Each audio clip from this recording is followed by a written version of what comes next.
Assalamualaikum warahmatullahi wabarakatuh. Halo teman-teman semua, bagaimana kabarnya? Semoga selalu sehat ya.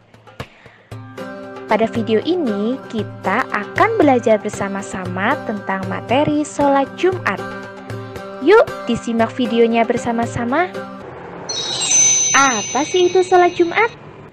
Sholat Jumat adalah sholat 2 rakaat dengan berjamaah yang dilaksanakan sesudah khutbah Jumat, yakni pada waktu zuhur di hari Jumat.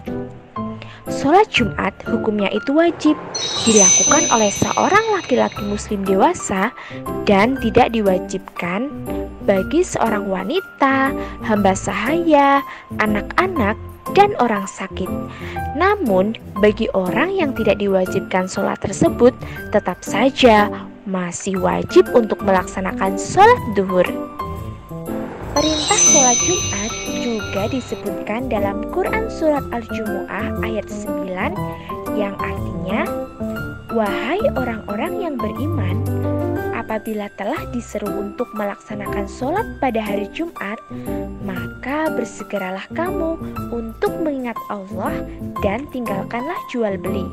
Yang demikian itu lebih baik bagimu jika kamu mengetahui." Quran Surat Al-Jumu'ah ayat 9. Syarat wajib sholat Jumat. Sholat Jumat dilaksanakan dengan syarat-syarat sebagai berikut. Yang pertama adalah beragama Islam. Yang kedua adalah balik atau sudah dewasa. Yang ketiga adalah berakal. Orang gila itu tidak wajib untuk melaksanakan sholat Jumat.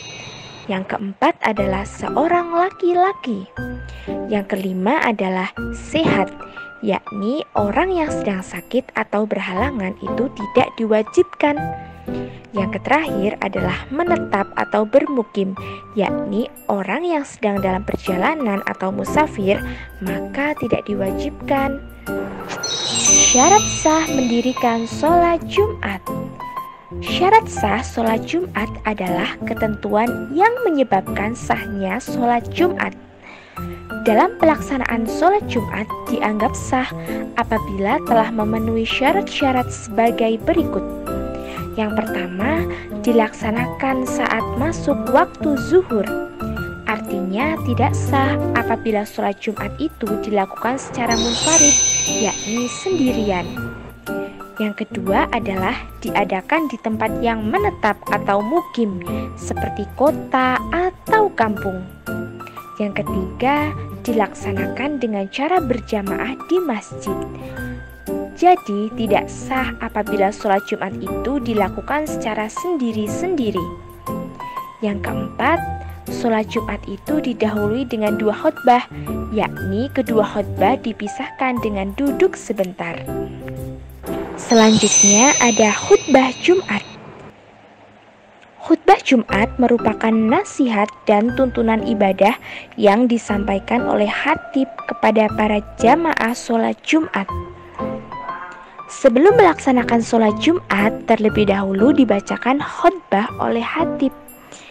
Karena dalam mengikuti khutbah Jumat sebelum sholat Jumat, hukumnya itu wajib.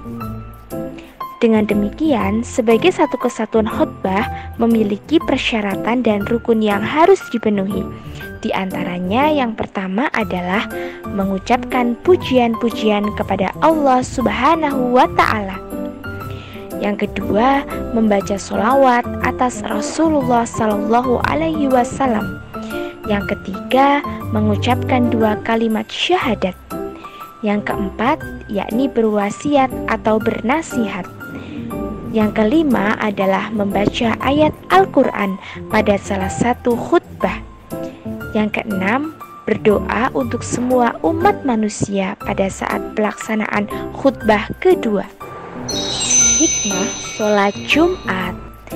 Hikmah sholat Jumat yang pertama adalah memuliakan hari Jumat. Yang kedua adalah menguatkan tali silaturahmi. Maksudnya, kita bisa mengetahui kondisi jamaah yang lainnya. Misalnya, jika kita melihat ada jamaah yang sedang dilanda kesusahan hidup, maka kita bisa membantu mereka. Atau jika ada yang jarang ke masjid karena sakit, kita bisa menjenguk mereka. Bahkan jika kita melihat ada yang bermaksiat, maka kita bisa langsung menasihatinya. Dari sini umat Islam bisa mewujudkan semangat tolong-menolong dalam kebaikan dan takwa, sekaligus saling menasihati dalam kebaikan dan juga kesabaran, dan juga amar ma'ruf dan nahi mungkar. Yang ketiga adalah kita dapat melipat gandakan pahala kebaikan. Selanjutnya yang terakhir adalah kita bisa membiasakan diri untuk disiplin terhadap waktu. Sunnah sholat Jumat. Sunnah sholat Jumat yang pertama adalah kita disunahkan untuk mandi terlebih dahulu. Yang kedua, kita disunahkan untuk memakai pakaian yang bagus, dan disunahkan juga untuk memakai pakaian yang berwarna putih. Yang ketiga adalah memakai wangi-wangian. Yang keempat adalah kita disunahkan untuk memotong kuku, menggunting kumis, dan menyisir rambut. Yang kelima, kita disunahkan untuk menyegerakan pergi ke masjid, yakni untuk melaksanakan sholat Jumat. Yang keenam, kita disunahkan untuk membaca Al-Quran atau zikir sebelum khutbah. Dan yang terakhir, kita disunahkan untuk memperbanyak doa dan sholawat atas Nabi Muhammad Sallallahu Alaihi Wasallam. Halangan sholat Jumat. Hal-hal yang dapat dijadikan alasan untuk boleh tidak sholat Jumat adalah sebagai berikut. Yang pertama adalah sakit. Orang yang sakit diperbolehkan untuk tidak melaksanakan sholat Jumat, namun harus tetap melaksanakan sholat zuhur. Yang kedua adalah dikarenakan hujan lebat, angin kencang, dan bencana alam yang dapat menyulitkan untuk melaksanakan sholat Jumat. Yang ketiga adalah musafir, yaitu seseorang yang sedang melaksanakan perjalanan jauh. Terima kasih.